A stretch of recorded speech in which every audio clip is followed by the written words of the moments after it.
ZEE5 app download করুন আর দেখুন সম্পূর্ণ এপিসোড একদম বিনামূল্যে। গতকাল উর্মির জন্মদিন ছিল না, সেই উপলক্ষে একটু পায়েস করেছিলাম।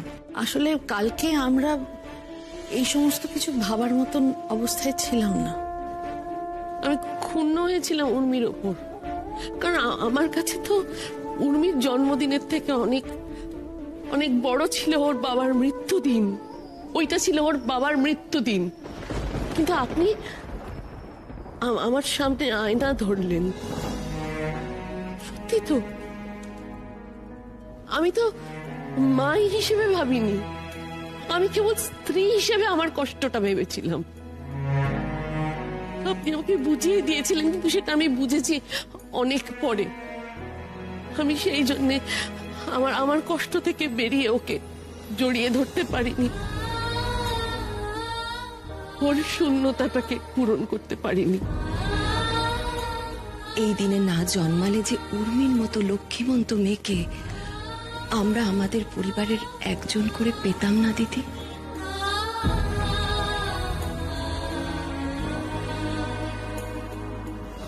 আসল মা তো আপনি।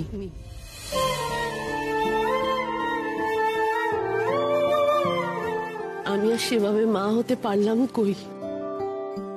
যদি পারতাম তাহলে তো বুঝতাম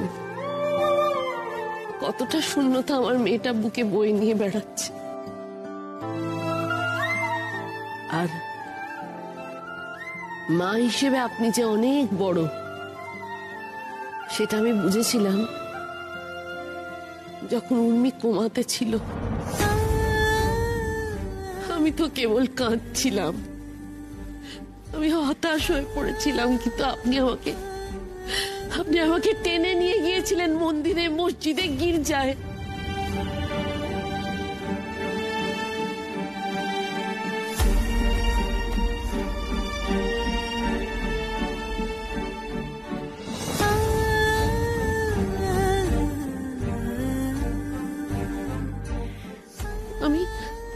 আমি আপনাকে অবাক হয়ে দেখেছিলাম, বুঝেছিলাম এই তো মা। মায়ের তো এরকমই শক্তি হওয়া উচিত, যে সন্তানের জন্য সমস্ত বাধা, সমস্ত সীমা অতিক্রম করে যেতে পারে। এমনকি প্রয়োজনে গিরি লঙ্ঘন পর্যন্ত করতে পারেনি, সেটা আপনি।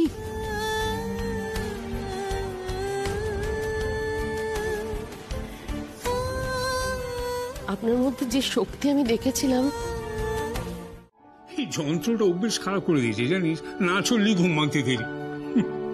তোমার ঘরে যাইনি? কোথায়? আমি তো এই সবাই ঘুম থেকে উঠে এলাম। তাহলে তাহলে আবার চিলেকোঠায়? তিনি চিলেকোঠায় সেপাই, চিলেকোঠায় যেতে হবে আমাকে। চিলেকোঠায় কি? আমিও একবার দেখে আসি, যেন ঘুম থেকে উঠে এসছি তো, আর একবার ভালো করে দেখে আসি। মিনতি তুই এখানে দাঁড়িয়ে থাকিস না, তুইও জানা একটু ঘুরে দেখ না কোথায় আছে। দেখ দেখ যা কোথায় বসে আছে ছেলেটা। গুরুদেবের ঘন্টাটা আজ বাজলো না কেন বড় বৌমা? হ্যাঁ, বৌদি কল চালায়নি? ও বড় মামি, কি হয়েছে গো? দীপু, হ্যাঁ চিলেকোঠায় বৌদি নেই। বড় বৌদি? ও বড় বৌদি, বৌদি বাবাকে তো কোথাও দেখতে পেলাম না গো। আমার ঘরও তো ফাঁকা। কি হয়েছে বৌদির?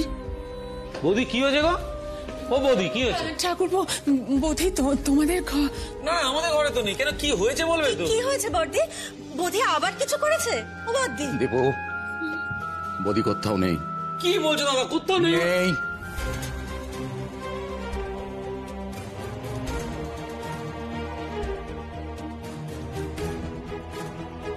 বৌদির ব্যালেন্স দেওয়া সাইকেলটাও তো নেই।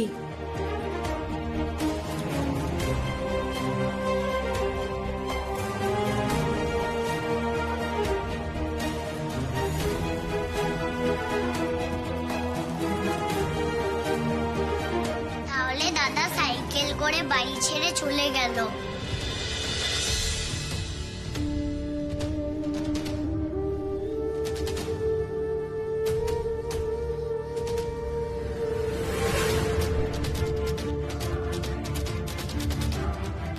মানে? দাদা কালকেই বলেছিল এখানে ওকে কেউ ভালোবাসে না, দাদা চলে যাবে অনেক দূরে, দাদা নিজের বাড়ি বানাবে।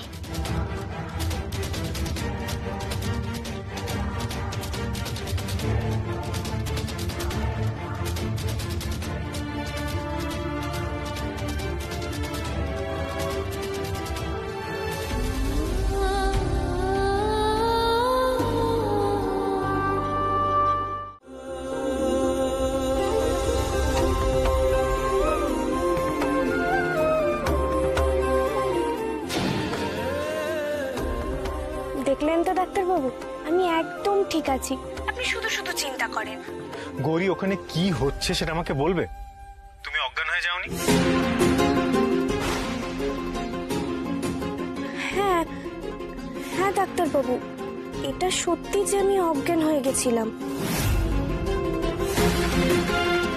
চিকু বলছিল পিসিমণি আর ওই ধুরজুটি বাবা তোমাকে নিয়ে কি সব করছিল, যার জন্য তুমি নাকি অজ্ঞান হয়ে গিয়েছিলে। কি হচ্ছে গৌরী ওখানে? আবার কোনো পুজোর যোগ্য হচ্ছে? সর্বনাশ, গৌরী সুযোগ পেয়ে গেছে শানকে সবকিছু বলার, এবার নিশ্চয়ই সব বলে দেবে। না, ডাক্তারবাবুকে এমন কিচ্ছু বলা যাবে না যা শুনে ডাক্তারবাবু ঝামেলার মধ্যে এখানে আসার চেষ্টা করেন। কি হলো গৌরী, চুপ করে আছো কেন? কিছু বলো। কি বলি বলুন তো, শৈলমার আমাকে নিয়ে কি করতে পারেন? ওই যেমন মাঝে মাঝে আমার পরীক্ষা নেন তেমনই নিয়েছিলেন। ওসব আমার অভ্যেস হয়ে গেছে ডাক্তারবাবু, ও নিয়ে আপনিও তো ভাববেন না। আর আমাদের মধ্যে তো এই নিয়ে কথা হয়েছিল ডাক্তারবাবু, যে আমি যতই বিপদে পড়ি না কেন সবসময় আপনাকে আসতে হবে না, আমি ঠিক সামনে নিতে পারবো। আশ্চর্য তো, নিজে তো সবার সামনে সব বলে দিতে যাচ্ছিল, অথচ এখন নিশানকে একা পেয়েও কিচ্ছু বলছে না। তার মানে গৌরী শানকে কিচ্ছু বলবে না। যাক বাবা, এখানে আর দাঁড়িয়ে থাকার কোনো মানে হয় না। কে কোথা থেকে কখন দেখে ফেলবে কে জানে, তখন আরেক ঝামেলা বাড়বে। আমি বাবা কেটে পড়ি। সামলাবে মানে? কিভাবে সামলাবে তুমি? গৌরী, আমার না এখন মনে হচ্ছে যে তোমাকে ওখানে একা রেখে যাওয়াটা আমার খুব বড় ভুল হয়েছে। কিচ্ছু ভুল হয়নি ডাক্তারবাবু, আপনি আগে আপনার কাজ শেষ করুন তো মন দিয়ে। আপনি বাড়ি এসে দেখবেন আপনি যেমনটা রেখে গেছিলেন সব তেমনটাই আছে। আমি বলছি তো আপনাকে, আপনি মিলিয়ে নেবেন। আমার উপর কি আপনার ভরসা নেই ডাক্তারবাবু? দেখো গৌরী, আমি তোমার উপর ভরসা করতে রাজি আছি, কিন্তু তাহলেও তোমাকে প্রমিস করতে হবে যে বাড়িতে কোনো সমস্যা দেখলেই তুমি আমাকে ফোন করবে। গৌরী, আমি কিন্তু প্রচন্ড চিন্তায় থাকবো। নেহা, তুমি বলেছো তাই আমি তোমার কথা রাখলাম, কিন্তু যদি কোনো বেগতিক দেখি গৌরী, আমি কিন্তু যেভাবে হোক ফিরে আসবো। বুঝতে পেরেছো? ঠিক আছে ডাক্তারবাবু, আমি বলছি তো আর কোনো অশান্তি ঝামেলা হবে না। আপনি এখন ফোন রেখে বিশ্রাম করুন তো, অনেক রাত হয়ে গেছে। গুগলি ওর জাদুকাঠি হয়ে দাঁড়ায়। হ্যাঁ রে, আসলে কি বলতো, আমাদের সোহাগটা বেঁচে থাকলে ও তো গুগলির বয়সী হতো।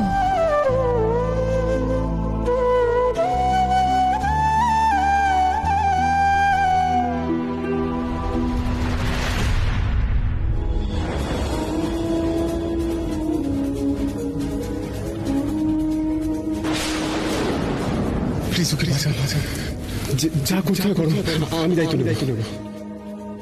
তুমি শুধু ওকে ভালো করে দাও। অদ্ভুত তো, পেশেন্টের বাবার নাম লিখতে অসুবিধা কোথায়? কে ওর বাবা?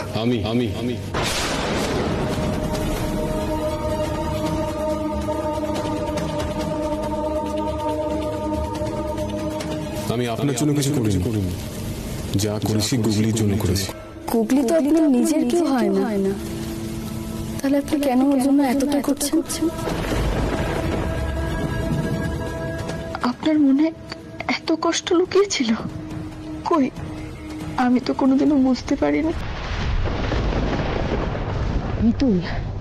মিতুল, জানিস তো ইন্দ্র কি মনে করে? ইন্দ্র মনে করে অন্তরার জন্য ওর জীবনটা তছনছ হয়ে গেছে, আর ঠিক সেই কারণে মেয়েদের ওপর ওর এত রাগ। আমরা আমরা অনেক করে ওকে বোঝানোর চেষ্টা করেছি মিতুল, কিন্তু কিন্তু এই রাগের শিকড় এত গভীরে গেঁথে গেছে, একে উপড়ে ফেলা আমার কম নয়।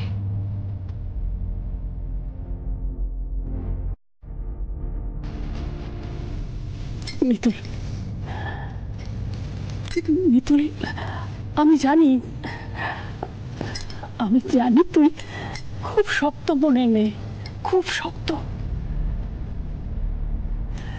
কিন্তু এটাও জানি যে আজকে যা হলো তাতে তুই খুব আঘাত পেয়েছিস, খুব আঘাত পেয়েছিস, আমি বুঝেছি। কিন্তু কিন্তু মিতুল, তবু আমি বলবো তুই তুই আমার দাদু ভাইয়ের হাত ছাড়িস না রে।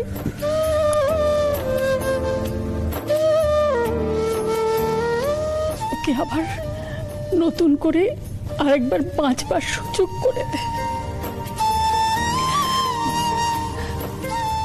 ও জীবনে যা যা দুঃখ পেয়েছে সে সবগুলো মুছে দিয়ে আবার নতুন করে। জানো, ওখানে যখন আমি আটকে ছিলাম আমার কেমন ভিতর থেকে একটা বিশ্বাস হয়ে গেছিল, শুরু করেছিল বিশ্বাসটা হতে যে আমি আর কখনো ওখান থেকে বেরোতে পারবো না, ওখান থেকে কখনো বেরোতেও পারবো না, তোমাদের কখনো দেখতেও পারবো না।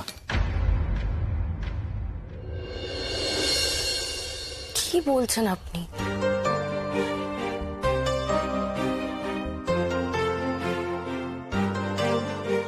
না অনামিকা, আমি কিন্তু সহজে ভেঙে যাই না, কিন্তু এইবার আমি ভিতর থেকে ভেঙে যাচ্ছিলাম। আমি বুঝতে পারছিলাম না কি হচ্ছে, কেন হচ্ছে, আমি ভেতর থেকে কুঁকড়ে যাচ্ছিলাম, ভেঙে যাচ্ছিলাম। আমি এক্সিস্ট করতে পারবো মনে হচ্ছিল না, কিন্তু তারপর যখন তুমি আমার সামনে এসে দাঁড়ালে আমার মনে হলো আমি আমার সবকিছু ফেরত পেয়ে গেছি। তারপর আমি যখন শুনলাম তুমি কিভাবে আমাকে খুঁজে বার করেছো, আমি দেখতে পেলাম অনেক দিন পর কেউ যেন আমাকে সত্যিকারে বুঝতে পেরেছে।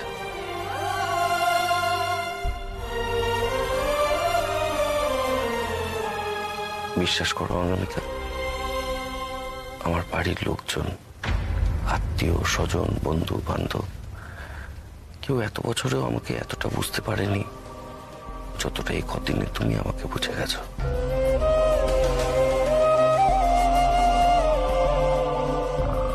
এটা সম্ভব হয়েছে কেন জানেন তো? কারণ আমাদের মধ্যে একটা সম্পর্ক আছে,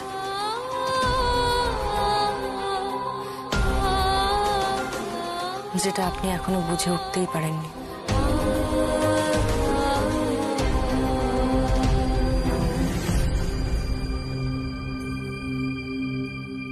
স্বামী স্ত্রীর সম্পর্ক নয়, বন্ধুত্বের সম্পর্ক।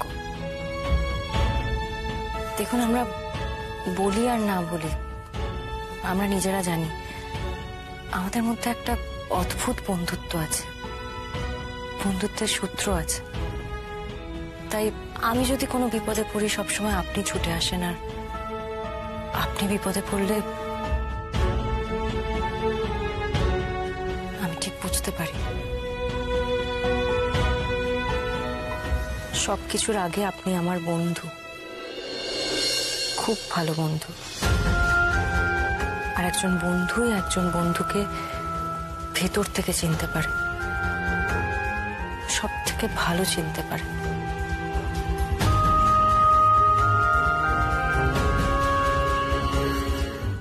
দেখো লক্ষ্মী, প্রথমে ইংরেজিতে কথা বলা শেখার আগে ওই বিদেশি ভদ্রলোকের সামনে গিয়ে তুমি কিভাবে দাঁড়াবে, কিভাবে ওনাকে গ্রিট করবে, সেটা আগে শিখে ফেলতে হবে। দেখো, ইংরেজি শব্দ তো তুমি বলতেই পারো, শুধু ওই সেন্টেন্স মেকিং এর ক্ষেত্রে তোমার একটু প্রবলেম হয়, তাই তো? হ্যাঁ, মানে বলতে পারি, ওই গড়গড় গড়গড় করে বলতে গেলে না ওই যে সারেগামা পাধানিসার মতো কিরকম একটা হয় না, তো ওইটাই গুলিয়ে যায়। হ্যাঁ আচ্ছা লক্ষ্মীদেব, তুমি এখানে এসে দাঁড়াও।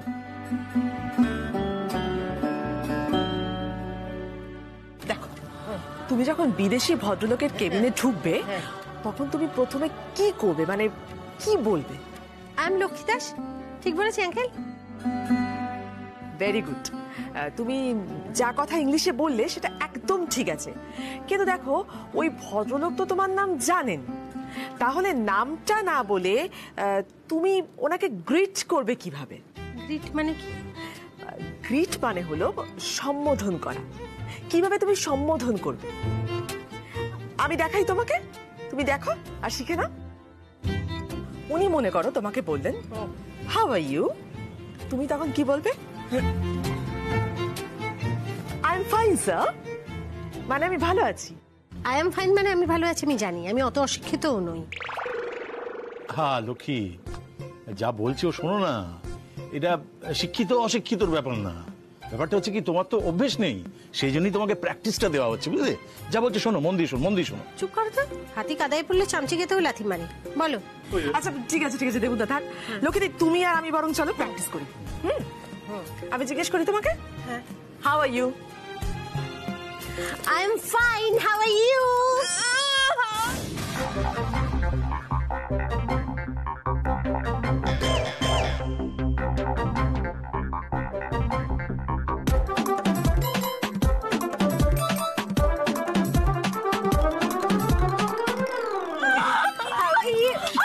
কি হলো?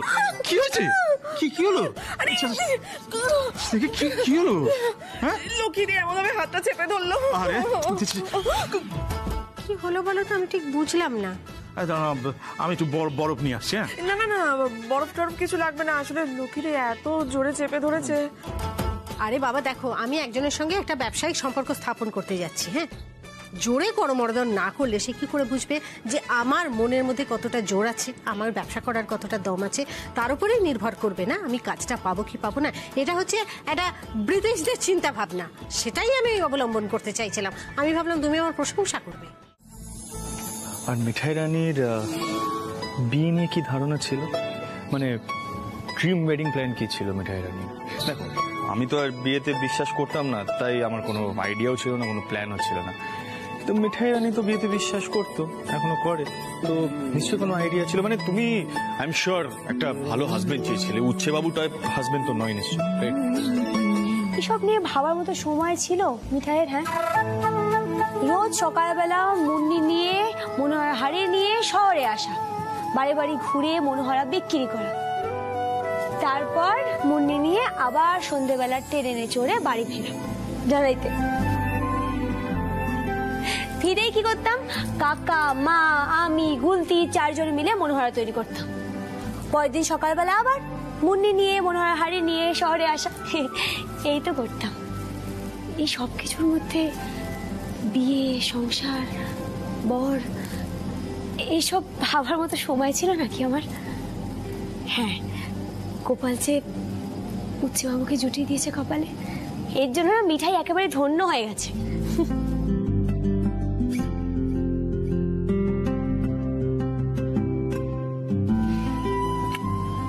মিঠাই,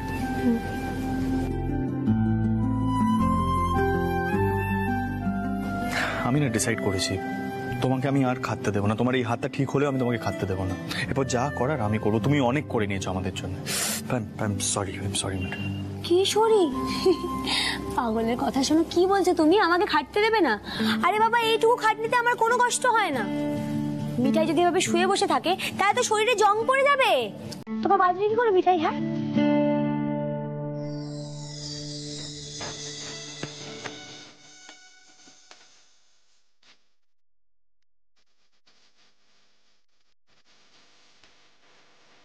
जरा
তোমাকে বললাম না এখান থেকে চলে যেতে। তুমি কোথায় যাবে? বাপের বাড়ি। তুমি এখানে কেন এসেছো? রঞ্জা, অনেক হয়েছে, বাড়ি চলো। কেন কেন? আহির তোমাকে বলেনি যে আমি আর ও বাড়িতে ফিরবো না?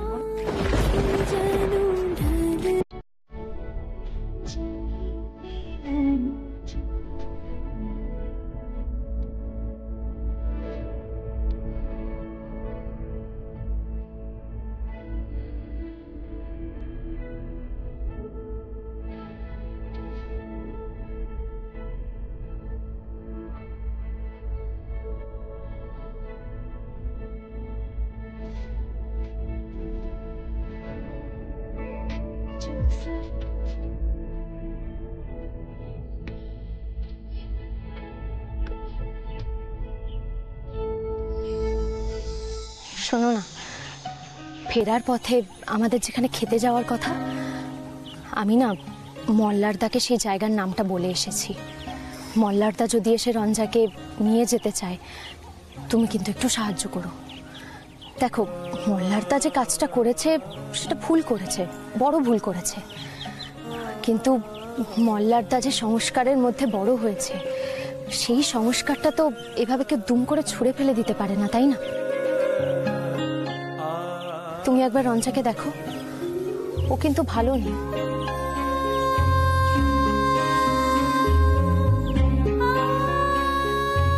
কোথাও না কোথাও একটা টান তো তৈরি হয়েছে দুজনের মধ্যে। দেখো পিলু, আমি না ঠিক এত কিছু বুঝি না, তবে এটুকু জানি যে মল্লারকে যদি রঞ্জার যোগ্য হয়ে উঠতে হয়, ওকে এমনিতেই তোমার বর, তোমার শ্বশুর, তোমার ননদ সবাই ভাবে আমি তোমাকে একদম সহ্য করতে পারি না, তাই বোধহয় তোমার সব কাজেই আমি ব্যাকরা দিই। আর তাছাড়া কি বলো তো, আমার বলা আমার না বলায় গাড়ি বা কি এসে যায় এই বাড়িতে।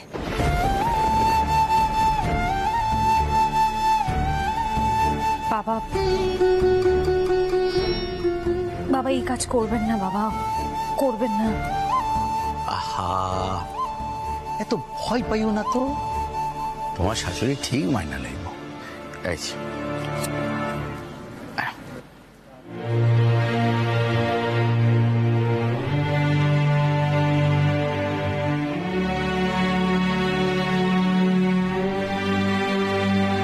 বাবা,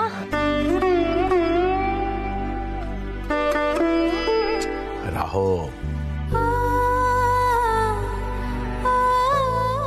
রঙ্গনের সঙ্গে যাইয়া সব কেনাকাটা কইরে আসবা। এই সাজন গোজনের জন্য যা যা জিনিস লাগে সকল জিনিস লয়ে আসবা। হ্যাঁ,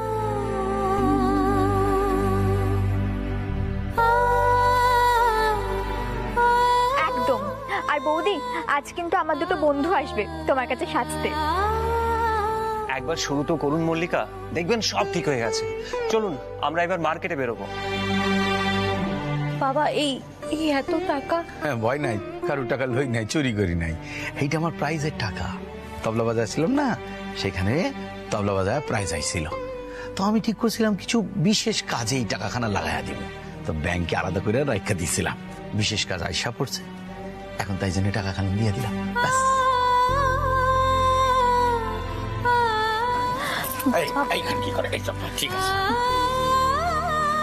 বাবা, আমি যে আপনার এই টাকাটা ফিরিয়ে দেবো সে সাধ্য তো আমার নেই।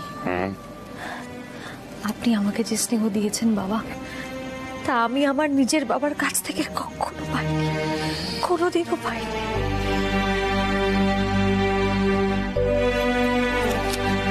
আমি চেষ্টা করবো বাবা,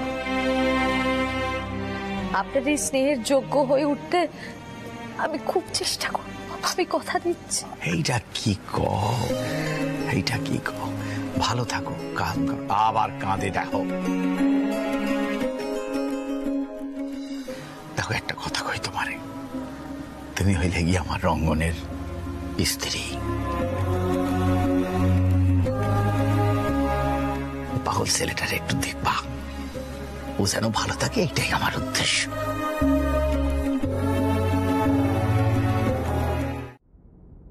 তার মানে কি আমার কাছে কোনো কিছু লুকিয়ে গেল তো? আচ্ছা আমি তো এবারই সদস্য, এবারের কোনো প্রবলেম হলে কি আমার জানার অধিকার নেই বলো? আচ্ছা দিদিভাই, আমি তো তোকে বলছি কিছু হয়নি, তুই অযথা চিন্তা করছিস। দিদিভাই সব ঠিক আছে, মা কিছু হয়নি, তোমরা কেউ চিন্তা করো না। আমি বেরোচ্ছি। বেরোচ্ছিস মানে কোথায় যাবি এত রাতে? তুমি একা কোথাও যাবে না, আমি যাবো, চলো। না জামাইবাবু, তুমি এখানে থাকো, অচেনা একটা জায়গায় এতজন রয়েছে, আর রুদ্র একা সব সামলাতে পারবে না। তুমি এখানে থাকো, কার কখন কি দরকার হয় আমি বরং আসছি। এই দাঁড়াও মা, কি বলতে চাইছো বলো তো? অরবিন্দকে কি বললে তুমি? কি দরকার পড়বে আমাদের?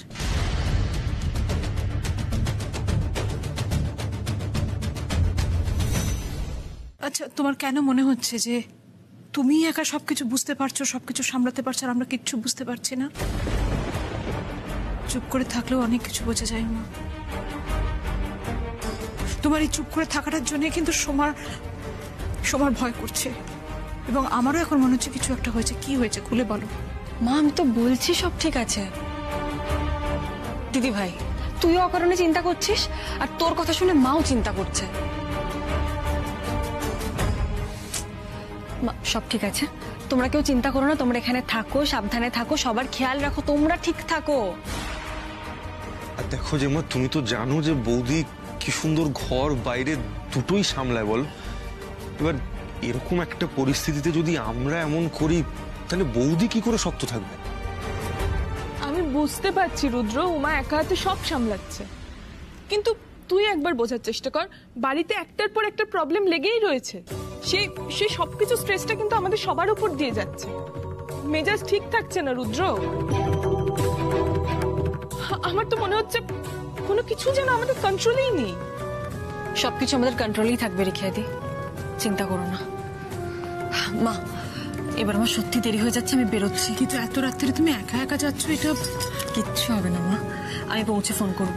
একদম চিন্তা করবে না, খেয়াল রাখবে, সাবধানে থেকো। দিদি ভাই চিন্তা করিস না, আমি ফোন করব। আসছি, সাবধানে বৌদি। হ্যাঁ। আমার বাড়িতে কিছু হয়নি তো? আমার বাবা মায়ের কোনো ক্ষতি হবে না তো? তুমি এরকম কেন করছো সোমা? তুমি দুশ্চিন্তা করছো কেন? আরে কিছু হয়নি। দিদি ভাই, তুমি তোমার ভয় পেও না, তোমার বাবা মায়ের কিচ্ছু হবে না।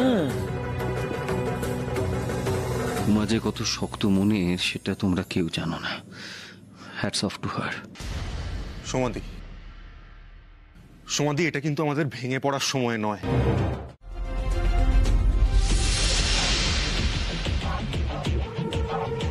কে আপনি? এভাবে বসে থেকো না শুভ্র, মা দেখলে ঠিক বুঝতে পারবে কিছু একটা হয়েছে। তুমি বাড়ি যাও। তোরা আমি একা একা কি করে বাড়ি যাব? তোমাকে যা বলা তুমি বলেই দিয়েছি। দেখো তোরা, আমি তোমাকে রিকোয়েস্ট করছি, প্লিজ এইভাবে আমাকে একা একা বাড়ি যেতে বাধ্য করো না। তুমিও চলো আমার সাথে। আর দেখো, আমি যদি আজ একা একা চলেও যাই, মা হয়তো কিছু বলবে না ঠিকই, কিন্তু 2-4 দিন পর তুমি যখন ফিরবে না, মা আমাকে প্রশ্ন করবে তোরা কোথায়, আমি কি বলবো, কি জবাব দেবো মাকে? আমি জানি না তুমি কি বলবে, আমি জানি না আমি আমার মাকে কি বলবো, কিছু একটা বলে দেবো।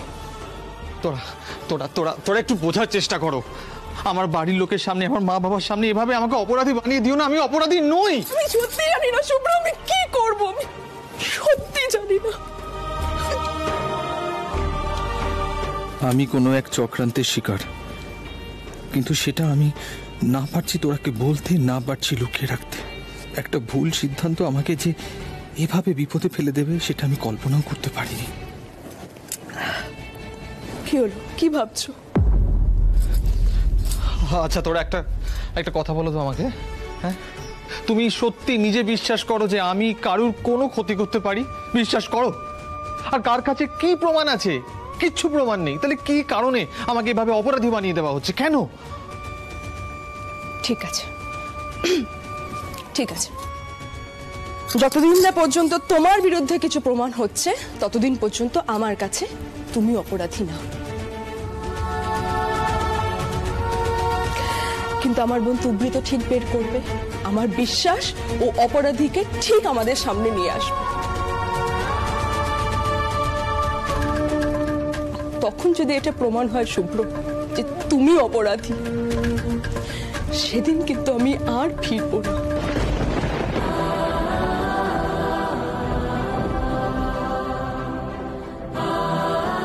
চলো মাকে প্রণাম করে আমরা বেরিয়ে যাই। এসো।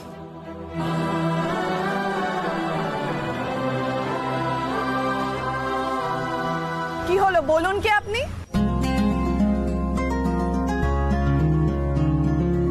তুবড়ি,